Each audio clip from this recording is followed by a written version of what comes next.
I really think now more than ever, we're understanding just how important it is to save, but a lot of us are still in that position where you may have consumer debt, whether it be personal debt or actual student loan debt, and you think, do I save before I actually start paying off that debt? And this crisis is really giving us an inside look at that.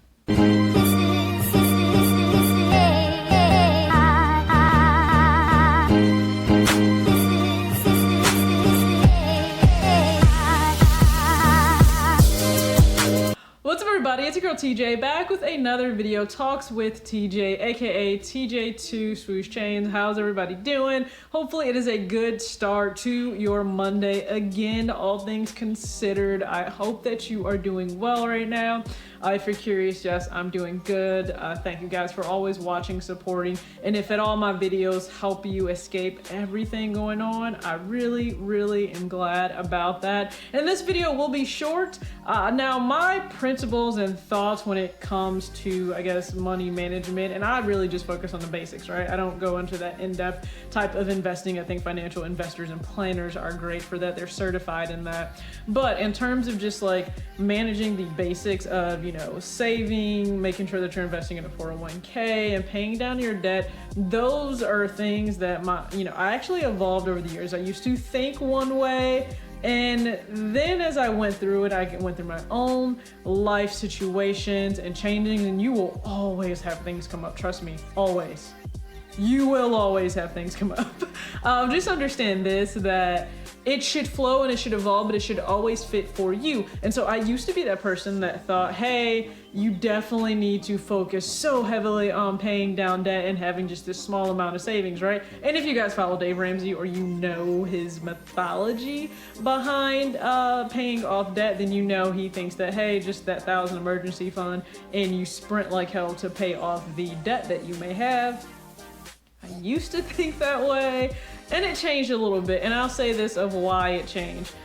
Just for myself, I think that when you are an adult, okay, first off, $1,000 is like nothing. It feels like nothing, just because you can rack up $1,000 emergency in no time at all, from a basic car repair, yourself getting sick, kids getting sick, something going, wrong in the home. If you have a water heater you have to replace, there's always something that could happen, and that $1,000 is gone just like that. Like, it's immediately gone, and I think that you have a greater sense of security when it's a little bit more than that. So I have evolved kind of a little bit past, I guess, or maybe just diverted away from that way of thinking. And for me, I think it is imperative that you actually develop a cushion prior to really attacking your debt. Now, again, I haven't always thought this way. I haven't always done this. But yes, it is amazing to pay down your debt, because once you pay it down, you then have all of that money. Those minimum payments are there for yourself. Think about that. Like, think about it. So that is then there for you. Guess what? If you no longer have those minimum payments, that money is yours to pocket and to keep, which is great. It's an amazing thing to think about. However, along that way, those extra payments don't help you when you immediately need cash, right? Like, let's just say it's the start of the month and you have 500, extra disposable dollars outside of everything else you plan to do for the month. And you say, hey, I'm going to just put all of this towards maybe a student loan. Awesome, amazing, I love it. And then an emergency comes up.